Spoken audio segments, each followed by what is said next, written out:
dude, you look like you've been up here for a while. You doing alright? You know, every time I read one of these stories, I think, hey, how could the next one possibly be worse than this? Okay. And then the next story exceeds that expectation, and I'm shoved deeper into the ever-widening abyss that is my mind! Okay. I'm just so tired. I'm so tired. Pull yourself together, you fucking beta!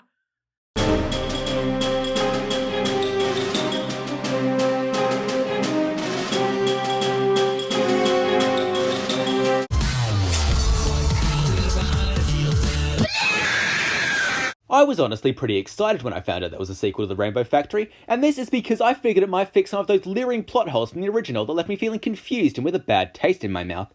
Unfortunately, it instead reinforced the plot holes and decided to add some more, and do it in such a fashion that it made me hate this piece of literature more than you could ever imagine, while simultaneously fucking up anything I remotely enjoyed from the first one. So let's dive into the sequel that no one asked for in my usual hateful fashion. Enjoy.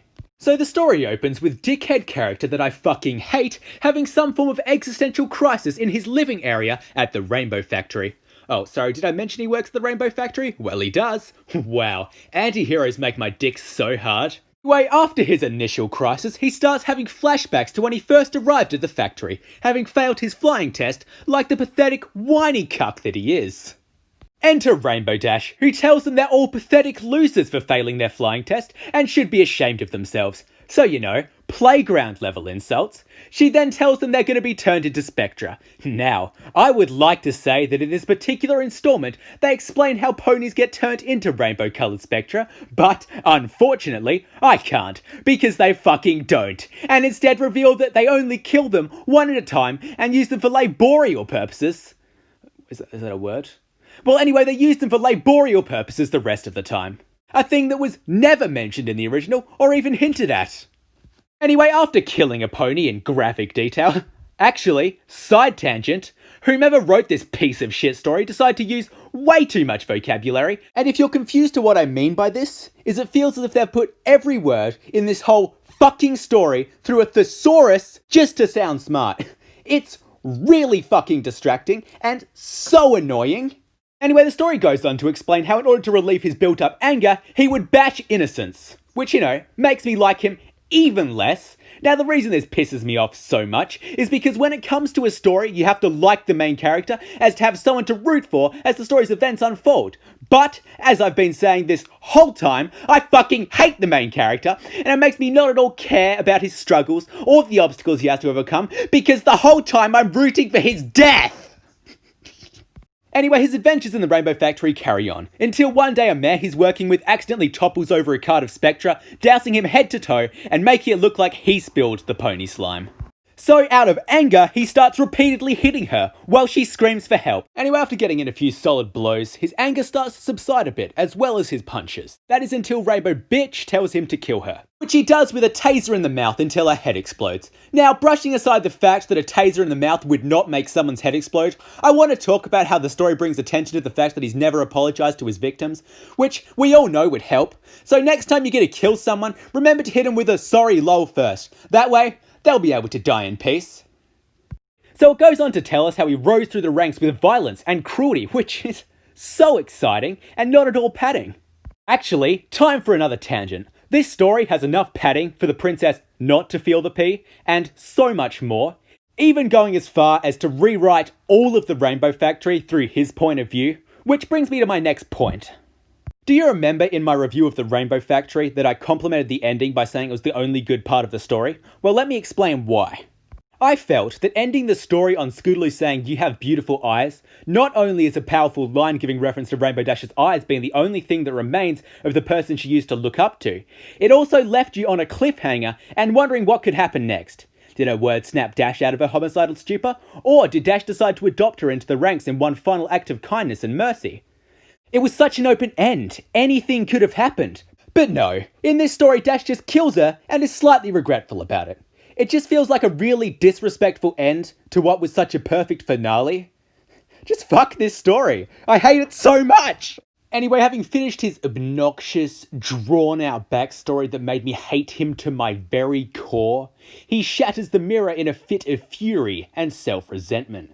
Clearly because the writer thinks that if Edgepony doesn't like himself, it'll make the reader more forgiving of every atrocity he ever committed. Like killing that innocent girl. He's just misunderstood. Bashing others for their food. He only wanted to survive. Killing hundreds of thousands of teenagers who barely had a chance to figure out who they were. He didn't want to do it. See what I'm saying? You can't save an actual murderer by saying he doesn't like being a murderer. Oh, I forgot to add that in one last, final, feeble attempt to make the character relatable, the author decided to reveal that Edgepony wanted to be a potter when he was young, but never got the chance. Oh no. I still want to kill you. Anyway, he wakes the following morning with no memory of the previous night and wanders down to the meeting hall where Rainbow Bitch, Rainbow Cunt explains how in order to prevent further incidents like those that took place in the Rainbow Factory, everyone who is brought to the factory should be de-winged. Even though there's a million better options, I like this one because Edgepony doesn't, and he is forced to do it by Rainbow Dash. Now, I think I should mention that the reason Edgepony doesn't like this is because he believes it is unethical, cruel, and humiliating for the flying horses to be de-winged. But I'm not going to, because I want no one to understand his situation so he can suffer in silence.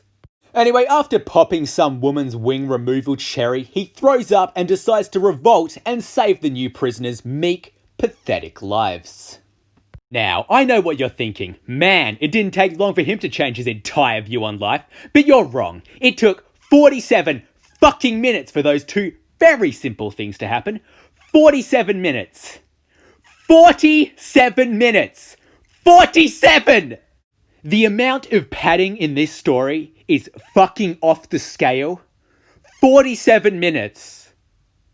47. Anyway, after breaking into the happy little prison, we meet the super cool and lovable Pegasi that they have locked up there. One of which is a dickhead, and another one that's only defining characteristic is being gay. He eventually busts them out, but they get attacked in the hallway by Rainbow Fuck and her army of cronies.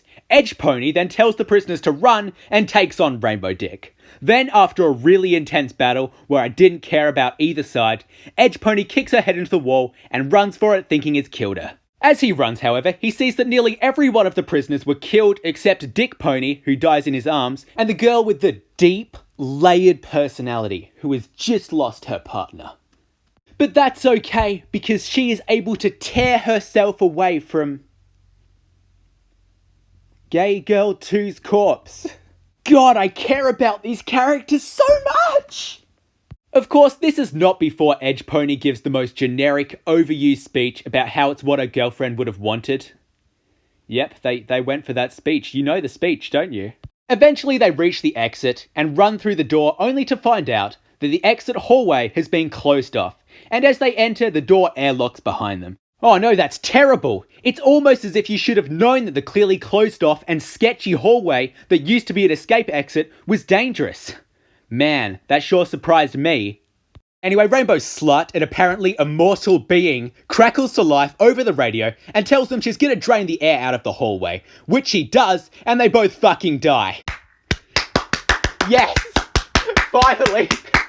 Finally! Now, the great thing about this end is not just the fact that it was supposed to be first person from the perspective of Edgepony, which means he decided to sit down and write this in the final moments of his life while some woman died in the background. But because no one liked it, the whole comment section is people pissed off about the ending. This story is so bad, it's so bad!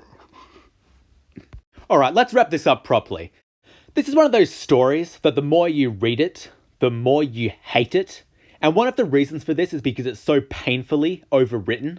Like, I get why the writer did this. The story really had nothing new to offer, and it had to compensate for it in some fashion. Let's be honest here. You can't sit back and tell me that this is not a concept you've seen a million times before.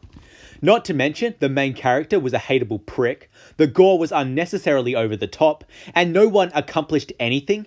You could say that's the point of this story, and it was meant to be a feeble attempt to get some greater power, but if that is the case, obviously the writer just didn't do it right.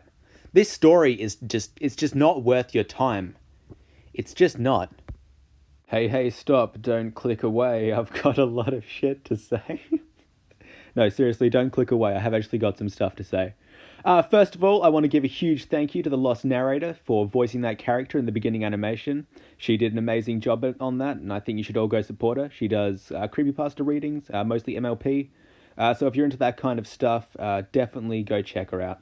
She's definitely one of my go-tos when it comes to MLP creepypasta readings, and she's very good at them, so go support her. Next up, I want to thank you guys, the viewers, for watching this video. This is one of my proudest videos. I try to improve on every one of my videos, meaning I try to make every one of my videos better than the last one. And this video, I feel, is a real sign of all the progress I've made, especially with that beginning animation. So I'm really proud of it, really genuinely proud of it. And I hope you guys enjoyed it as much as I did. I also realized that my most viewed video now is my creepypasta review of the Rainbow Factory. So I hope this is the sequel that you guys you'll like the sequel. Yeah, just thank you once again for watching this video so much. Go to all the links in the description. They're all going to lead to wonderful places. And thank you all once again so much for watching. And farewell. Oh no, sayonara.